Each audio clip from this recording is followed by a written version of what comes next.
Hello दोस्तों, नमस्कार। मैं हूँ Rashmi, MEd gold medalist, NET qualify.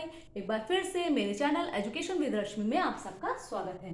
दोस्तों, टाइम को वेस्ट ना करते हुए हम सीधा सीधा अपने टॉपिक पर आएंगे। आज का जो आपका टॉपिक है, प्रक्षेपी विधियों में जो लास्ट का एक टॉपिक आपका बचा था,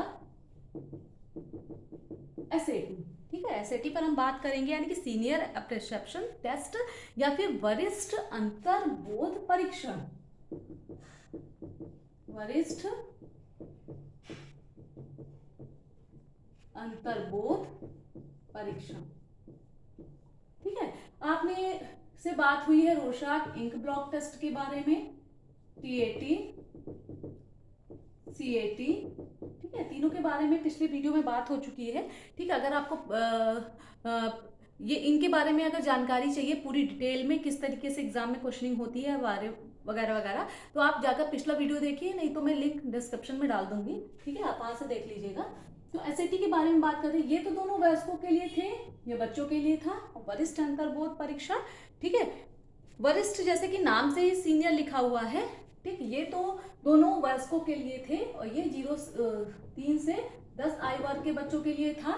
ठीक है, अब वरिष्ठ अंतर्बोध परीक्षण की बात आती है तो ये 50 वर्ष से अधिक के व्यक्तियों के लिए था।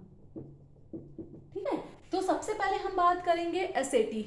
हर जैसे कि इनमें भी बताया कि सेम क्वेश्चनिंग होती है कि एसएटी जो है कहाँ का संबंध किससे है, तो एसएटी जो परीक्षण है इसका संबंध किससे है, व्यक्तित्व से है और फिर प्रक्षेपी विधियों से है। ठीक है, अगर व्यक्तित्व ऑप्शन में आता है तो आप व्यक्तित्व लगाएंगे, अगर विधियों के बारे में आता है तो आप प्रक्षेपी विधियों के बारे में टिक करेंगे। ठीक है, अब इसके निर्माणकर्ता कौन थे? लियोपोल्ड बेलक।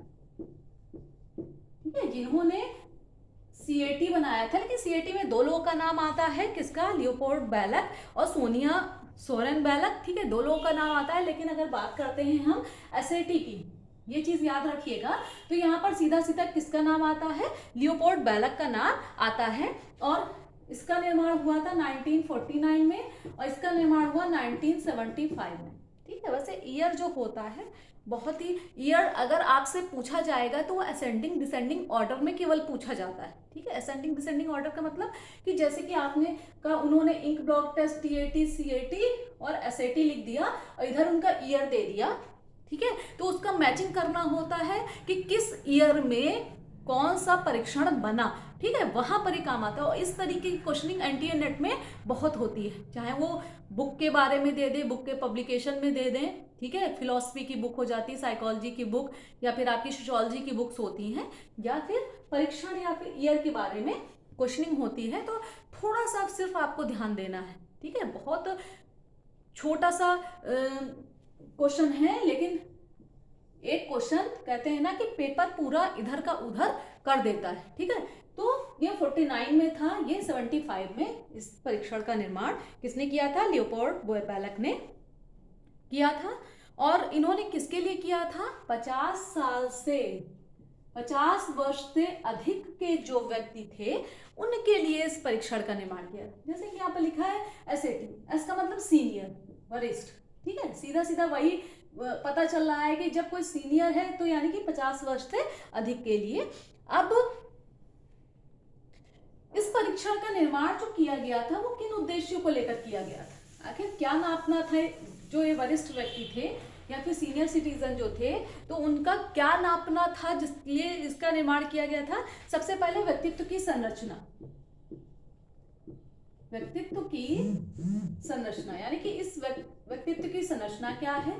ठीक है, फिर उनके समायोजन की समस्या, समायोजन की समस्या भी हम एक एक पर बात करेंगे इसमें। फिर व्यवहारिक विकृतियां, व्यवहारिक विकृतियां, तनाव, चिंता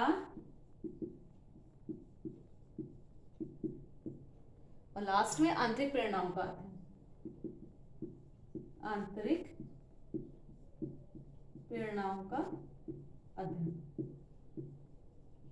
ठीक है, क्योंकि ये जो परीक्षण था 50 वर्ष से अधिक व्यक्ति के लिए था, तो व्यक्ति 60 साल का भी हो सकता है, 70 साल का भी हो सकता है, 80 साल का भी हो सकता है, 90 साल का भी हो सकता है, यानी मरने से पहले तक वो 100 साल, जब तक वो मरा नहीं है, यानी कि ऐसे व्यक्ति 50 साल से सिर्फ ऊपर होने चाहिए, ठीक है, उन पर ही अध्ययन किया गया। तो अब व्यक्तित्व की संरचना, ठीक है, अब एज बढ़ती है तो उनकी व्यक्तित्व की जो संरचना है उसमें कहीं ना कहीं अंतर आता है, क्योंकि मान लीजिए कि बहुत सारी बीमारियां घेर लेती हैं व्यक्ति को, और कहीं ना कहीं कहते हैं कि अगर मान लीजिए 60 साल से ऊपर का व्यक्ति हो गया तो 60 साल या 62 साल 65 साल में रिटायरमेंट किए जाती, कहीं जॉब कर रहे हैं तो रिटायर हो गए, तो एकदम से सडनली जब व्यक्ति बहुत ज़्यादा वर्क करता है पूरी लाइफ, फिर जब वो खाली होता है तो इस तरीके की बातें जानने की कोशिश की जाती है कि उसकी जो संरचना है, जो उसकी पर्सनालिटी यानी व्यक्तित्व की संरचना कैसी है, कैसे बदलाव आ रहे हैं, कैसे चेंजेस आ रहे हैं, ठीक है।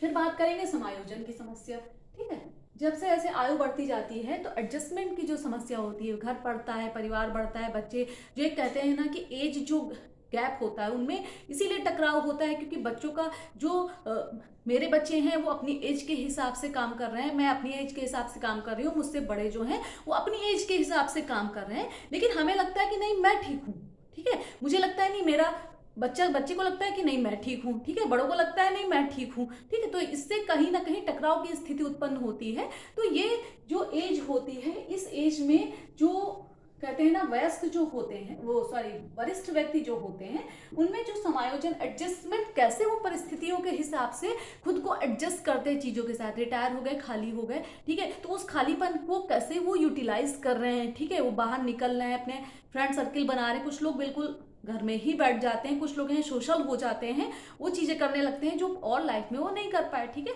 तो एडजस्टमेंट ये जो समस्या है इसका पता लगाया जाता है और इस समस्या का निदान करने की कोशिश की जाती है। व्यवहारिक विकृतियां, ठीक है, व्यवहार में बहुत तरीके के बदलाव आने लगते हैं इस उम्र में व्यक्ति के। कहते हैं कि बच्चा और जो बूढ़ा होता है, ठीक है, आज भी कहावतें जो पुरानी कही जाती हैं बिल्कुल ठीक कही जाती है कि बच्चा और बूढ़ा दोनों बिल्कुल एक जैसे हो जाते हैं, यानी कि छोटी छोटी बातों पर जिद करना, अपनी ही बात मनवाना, ठीक है, ऐसी कंडीशन आ जाती है कि बीमार है दवा ना खाना, ठीक है, तो उनके व्यवहार में बहुत सारी विकृतियां उत्पन्न हो जाती हैं, उनका पता लगाने का काम इस परीक्षण के माध्यम से किया जाता है। फिर तनाव और चिंता, ठीक है, एक तरीके का तनाव उत्पन्न हो जाता है, क्योंकि ये जो टाइम होता है, ठीक है, ये जो टाइम होता है, ये जो कहते हैं ना मनुष्य के जीवन का टाइम होता है, इस टाइम वो क्या करता है, अपनी पूरी लाइफ को इवेल्युएट करता है, ठीक है, कि वो अपने फ्यूचर के बारे में नहीं सोचता है, ठीक है, वो हमेशा अपने पास्ट के बारे में, एक जो वृद्ध व्यक्ति होता है वो किसके बारे में, ये बात मैंने कहीं पहले पढ़ाई है, वो हमेशा अपने बीते हुए कल के बारे में सोचता है। आप दादी और नानी के पास बैठेंगे तो वो कभी ये नहीं बताएंगे कि मुझे ये करना है, मुझे ये करना है, वो हमेशा ये बताएंगे कि जब मैं इस साल की थी, इतनी थी, मैं ये करना चाहती थी, मैं ये नहीं कर पाई, ठीक है, उस समय ये चीज़ ऐसी थी। पुरानी कहानियाँ, पुराने किस्से, पुराने निकाल के अपने पूरे जीवन को याद करते रहते हैं, और याद करने में ही कुछ बातें ऐसी होती हैं कि जीवन है मनुष्य का, जरूरी नहीं है कि हर एक चीज़ पूरी हो, मनुष्य की हर एक इच्छा पूरी नहीं हो सकती, तो कुछ इच्छाएं पूरी रहती हैं, कुछ अधूरी रह जाती हैं। उन्हीं अधूरी इच्छाओं के कारण क्या करते हैं, वो तनाव में रहते, चिंता में रहते हैं कि पूरा जीवन व्यर्थ बीत गया और मैं कुछ भी नहीं हासिल कर सका, ठीक है।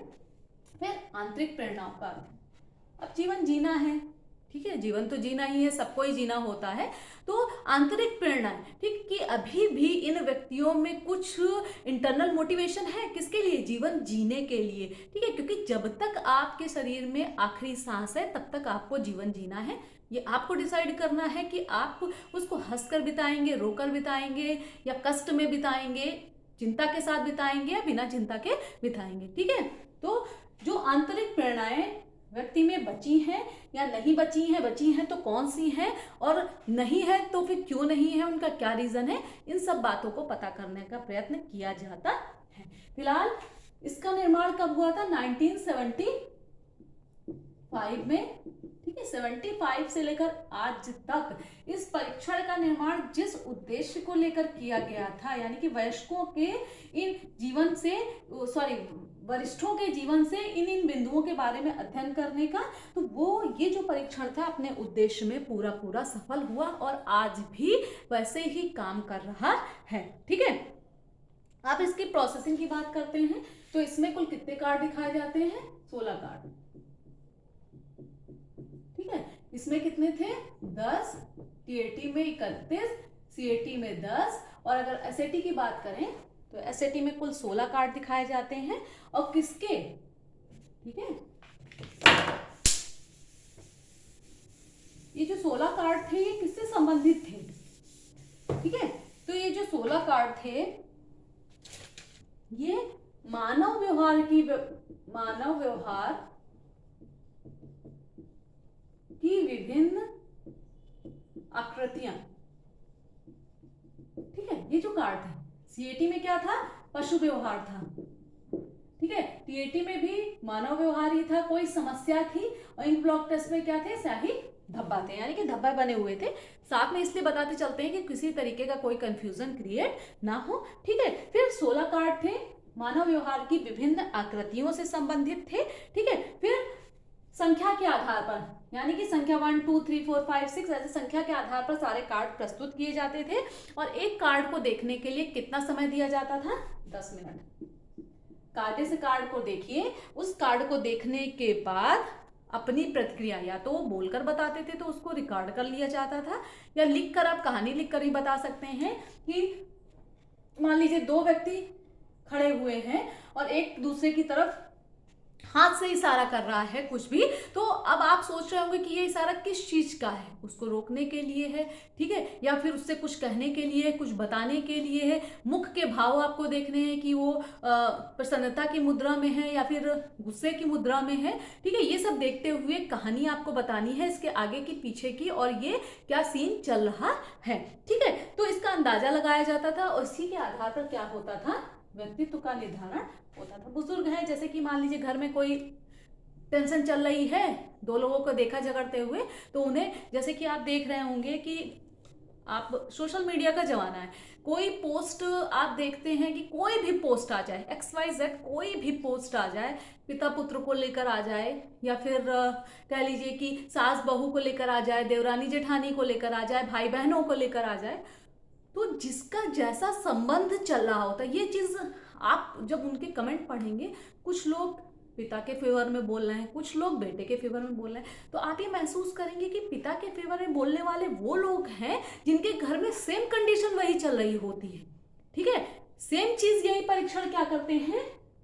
यही परीक्षण कार्ड दिखाकर यही काम करने की कोशिश करते हैं। आप उनको पढ़कर आप अपने विचार देते हैं, कहीं ना कहीं आप उस चीज से खुद प्रभावित हैं। जो लोग बेटे का फेवर कर रहे हैं, ठीक है, और कमेंट कर रहे हैं कि नहीं यहाँ पर घर वाले गलत हैं, बेटा सही है, यानी कहीं ना कहीं उनके जीवन में अपने घर वालों को लेकर उसी तरीके की कंडीशन चल रही होती है, तो लोग वही चीजें क्या करते हैं? वहां पर जाकर कमेंट करते हैं। ठीक है, तो वही सेम काम जो है, ये टेस्ट, जो ये परीक्षण है, वही परीक्षण करते हैं। ठीक है, अब उसमें लोग क्या करते हैं? पब्लिक आपस में झगड़ने लगती है। बहुत सारे आपने कमेंट देखे होंगे, देखे क्या होंगे, इनफैक्ट आप भी कमेंट करते होंगे। ठीक है, तो कमेंट जब करते हैं तो उन कमेंट को जरा आप पढ़िए, तब आपको महसूस होगा कि नहीं नहीं, आप उस फोटो को या उस विचार को देखकर अपनी प्रतिक्रिया नहीं व्यक्त कर रहे हैं, बल्कि आप अपनी खुद की कंडीशन वहां पर रख रहे हैं। ठीक है, तो यही काम ये सब टेस्ट जो हैं वो करते हैं। और जो कहते हैं ना कि हमारा अचेतन है वो सब कुछ छुपा कर रखना चाहता है, सब कुछ छुपा कर रखना चाहता है, लेकिन अगर आप उसको बाहर नहीं निकालेंगे तो आजीवन आप परेशान रहेंगे। इसलिए अपनी जो बातें हैं मन से बाहर निकालिए, उसको शेयर करना सीखिए, उसको, बाकी सब चलता रहेगा। क्योंकि अगर आप अचेतन में ज़्यादा देर तक की कुछ दबा कर रखेंगे तो क्या होना है? विस्फोट होना है, और आप मानसिक बीमारियों से या फिर कह लीजिए कि शारीरिक बीमारियों से आप ग्रसित होंगे। इसलिए आज ये आपका एसएटी जो है, ठीक है, वरिष्ठ अंतर्बोध परीक्षण, वो भी समाप्त होता है। आगे हम बात करेंगे और अच्छे अच्छे टॉपिक्स पर बात करेंगे। इसी तरह बने रहिए, जुड़े रहिए, चैनल को सब्सक्राइब करिए, शेयर करिए वीडियो को ज़्यादा से ज़्यादा, और अपनी कोई भी समस्या हो उसको कमेंट करके ज़रूर बताइए। आज के लिए बस इतना ही, धन्यवाद।